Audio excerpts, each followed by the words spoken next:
কিরে তুই যাস না এখনো?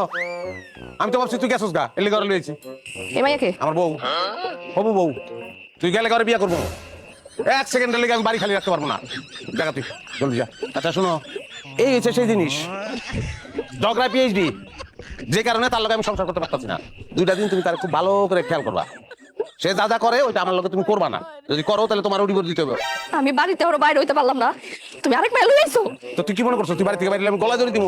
আমি ওই মালই না। কামটা তুমি করতে পারলা? তুমি খালি ওর উপরে উপরে ঝগড়াটাই দেখছো। আমি যে ভিতরে তোমার এত ভালোবাসি না তোমার চোখে পড়ে নাই। আমি আর ঝগড়া করুম না, তোমার যা মন চায় তুমি আমার লাগে কইরো, দরকার পড়লে তুমি আমাকে হাত তুলে আমি কিছু করবো না। আমি কোনো কাছে যাবো না, আমি তোমার পায়ে ধরে আচ্ছা ঠিক আছে, ও যাইবো না বাড়ি থেকে। বাড়িতে যাবো না মানে? যাইবো না মানে যাইবো না, 2 দিন বেড়াইবো। চিনোস না করে মাম তো কই ডালিয়া। এটা তুমি আগে কইবা না, আমি তো ভয় পেয়ে গেছিলাম। এই ভয়টা তো তোমার চেহারা আমি